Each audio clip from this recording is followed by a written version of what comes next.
Assalamualaikum to our lecturer. Today we are going to present about the effect of globalization on income inequality in Malaysia. I'm Raziyani Binti Samsuri. We explain to you the abstract. This paper studies effect of globalization on income inequality in Malaysia. This study aims to examine the effect of trade openness, foreign direct investment, and foreign remittance on income inequality in Malaysia. In this context, income inequality can define that it influenced by many other forms of inequality. The sample we are using consists of 4 variables, which is Gini coefficient, foreign direct investment, remittance, and trade openness during the period from 1970 to 2019, which is consists 9 years of data. My name is Nurul Binti Jaffry with metric number BG 18110046. For background of the study, income inequality in economy is a significant difference in the distribution of income between individuals or population. Income inequality is a major dimension of social class. One's occupation is the main basis for income disparities. Globalization can be thought as the process of free transfer of different goods, service and capital across border. Globalization is a very important process for all economic, each trying to emerge as the strongest economic country in the global scenario. Globalization is one of the factors that can lead to income inequality. It changes the wages and other price factor and changes the distribution of market income. Globalization also influences political decisions and push government to change the tax system and public spending. For statement of the research problem, according to Haji Madzin Ragaya 2008, Malaysia is an open economy. Trade and globalization are necessary for Malaysia's growth. Malaysia has increased its industrial development from labor-intensive to capital and technology-intensive. These developments are changing the pattern of labor demand required by the industry, with increasing the demand for skilled and highly educated workers. Income inequality in Malaysia is widening, with the value of Gini coefficient increased from 2016 to 2019. Objective of this study is to examine the effect of trade openness, foreign direct investment, and foreign remittance on income inequality in Malaysia.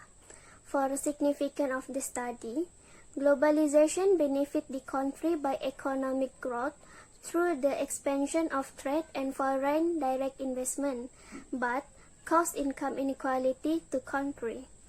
Poverty and income inequality are extremely problems that still exist in Malaysia. Any increase in poverty and income inequality will affect the economic growth. So, in this paper, we will see how globalization impact on income inequality in Malaysia. Thank you. Hello, my name is Dayang, Nurul, Afiqah, Binti, Awang, Reduan. As for my part, I will present about literature review. There's a 2-part in literature review, which are empirical review and theoretical review. First, I will talk about empirical review. The first one is there's a positive impact of trade globalization on income inequality. CASET 2012 distinguished between the short-term and long-term effects of international trade in commodities and services on income inequality. The study found that trade of services has only a short-term influence on income inequality, but trade of products has both a short and long-term impact. According to the findings, global trade causes an increase in income disparity. Second, there's a negative effect of trade globalization on income inequality. Chakrabarti 2000 looked into the effects of international income distribution and international trade. The study's findings reveal that increasing participation in international trade and growth reduces income inequality, providing a method via which international trade can reduce income unequal distribution. And the last part in this empirical review is there's the impact of trade and financial globalization on income inequality. Hashmati 2003 used two globalization indexes to investigate the relationship between income inequality and globalization. The findings reveal that different aspects of globalization have varying effects on inequality. According to the findings, established economies have more equitable distribution of income than developing economies. Next, I will talk about theoretical review. The first one is size of government. In theory, according to Rothstein 1998 and Berg 1989, the states with larger welfare systems should have lower income inequality, because public sector transfers are frequently thought to have equalizing effects. The welfare state may also encourage hazardous but profitable income equalizing activities like education, because people are more willing to do so when they are protected by the welfare state. This is according to the SIN 1995. Evidence also implies that the welfare state is particularly favorable to the middle class. This according to Berth 2007 and Lee Grant and Winter 1986. Importantly, the score does not necessarily suggest a great welfare state.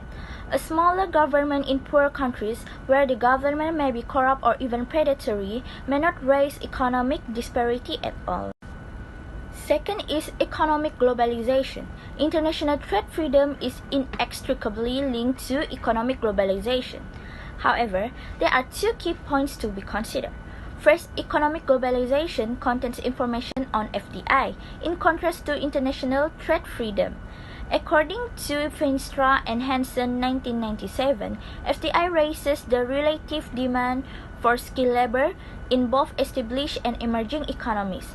Hence, higher levels of economic globalization should also lead to increased income inequality in the latter. Second, when we look at the individual components of economic globalization and international trade freedom, we can see that the latter is slightly more institutionalized, whilst the former is more reliant on actual trade flows. It's possible that this distinction is crucial.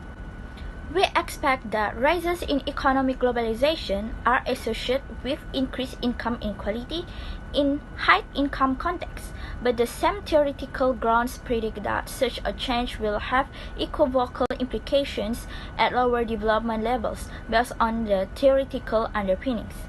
And the last part in this theoretical review is social globalization. There is no formal theory that predicts the impact of social globalization on income distribution. Nonetheless, according to Atkinson 1997, changing social norms, which may result from increased interaction and integration among countries, can have an impact on economic equality. For example, by influencing union behavior, resulting in larger wage differentials becoming more socially acceptable. Following this logic, we expect an increase in social globalization to lead to increasing income inequality, with no difference in effects between low and high income countries. That's all from me. Thank you. Assalamualaikum, my name is Norfahana Binti Jalil. In methodology part, it consists 3 sections, which is model specification, model estimation, and data description. In model specification, it consists data sources, Gini coefficient, retro test, ADF test, conjugation test, and VECM. For data source, the data for the Gini coefficient were taken from NOMA sources. The foreign direct investment data was taken from macro trends, and the data for remittance and trade openness was taken from World Bank. However, some of the data for Gini coefficient and remittance was missing, so the linear interpolation methods has been used in order to replace the missing data. The data that been taken is annual data from year 1970 to 2019, which is consists 49 years data. The Gini coefficient is a measure of distributions inequality. It is defined as a ratio with values ranging from 0 to 1. A unit truth test is a test where a time series variable is non-stationary and processes a unit truth test. In the traditional ADF test, the error terms are assumed to be uncorrelated and thus amount to white noise. For co-integration test, it is used to determine whether there is a long-term correlation between several time series. Vector Error Correlation Model or VECM is a restricted var with co-integration constraint built into the specification, making it suitable for use with co-integrated non-stationary series. For the model estimation, it consists of 5 estimation. The first one is this.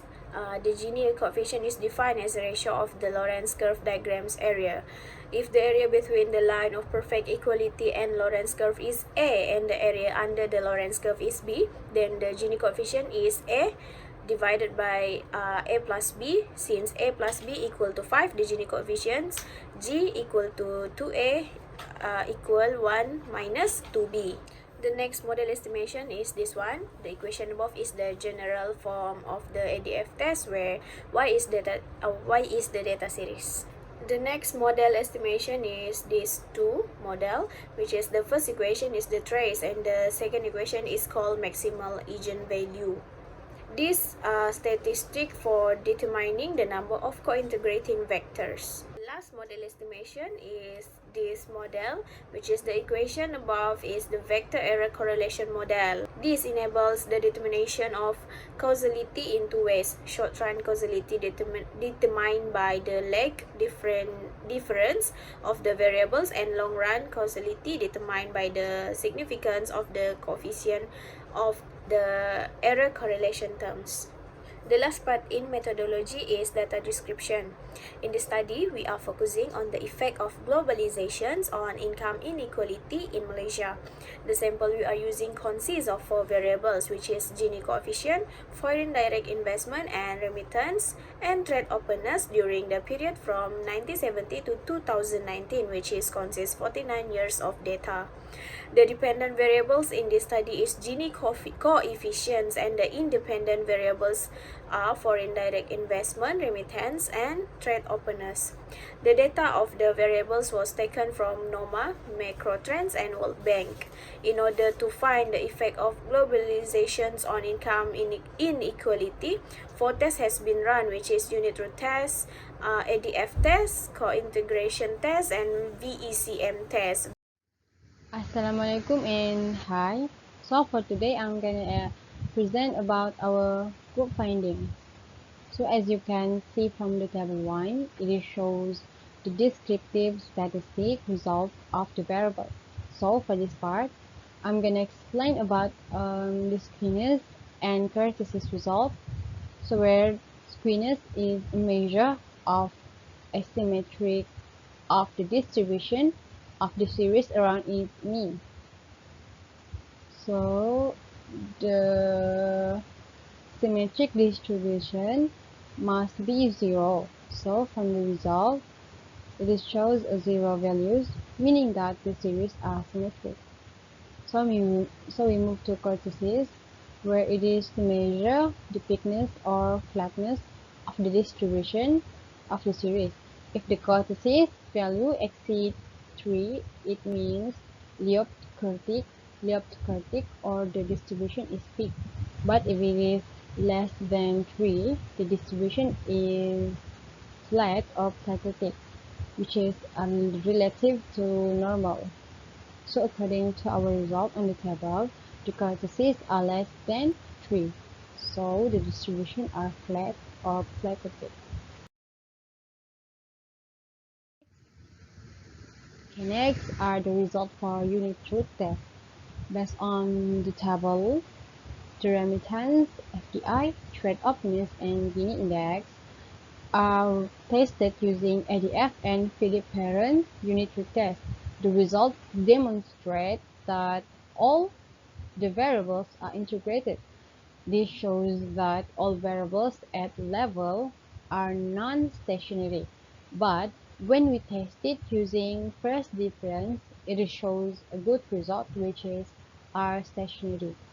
In addition, there is a long-term relationship between the variables. Okay, so that's all from me. Thank you. Hi, my name is Norazlin Binti Malik. Next, I will talk about Table 3.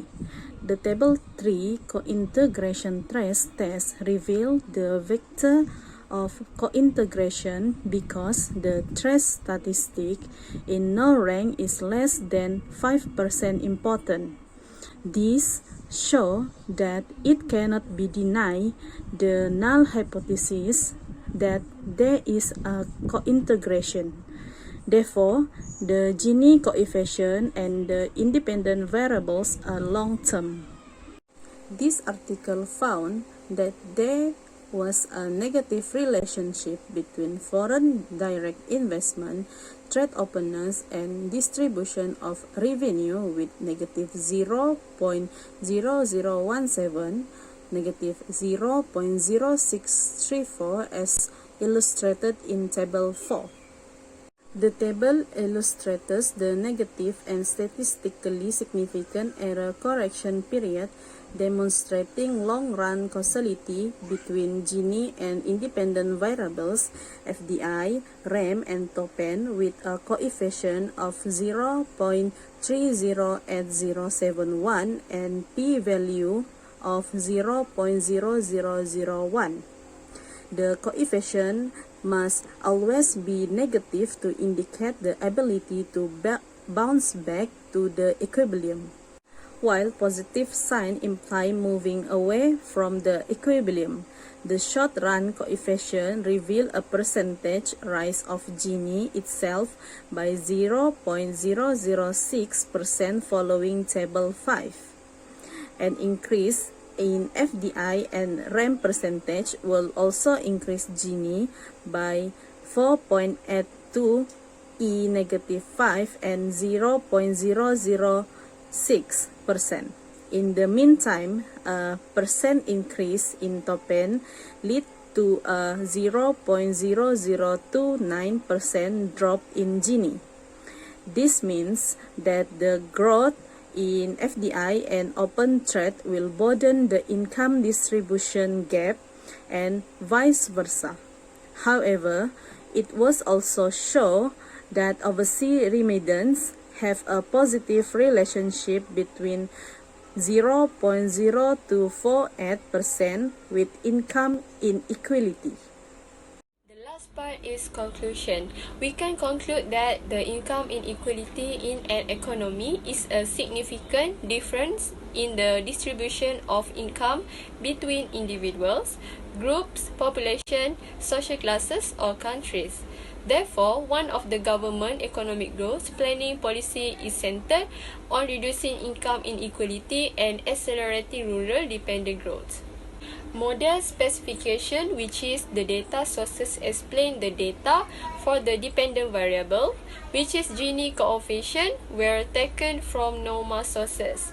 The data that been taken is annual data from year 1970 to 2019, which is consists 49-year data. Next, for policy implication, in this globalized world, that growing income disparity in the lower half of the distribution has been more widespread than overall inequalities, indicating that poor households have lost ground relative to the median, even in countries where summary indices of inequality, like the Gini coefficient, show little change. The inequality impact of technological progress can be mitigated by improving the general skills level through broader access to high quality education and training programs, as well as by promoting product market competition. Lastly, for limitation and suggestion, the government should begin analyzing change in the distribution of asset classes such as home purchase, automobile purchase, and retirement saving according to the government's recommendation. These methods may have an impact on income inequality in our society. The government would gain a better picture of inequality if data on these variables were collected across the countries. That's all the effect of globalization on income inequality in Malaysia from our group. Thank you.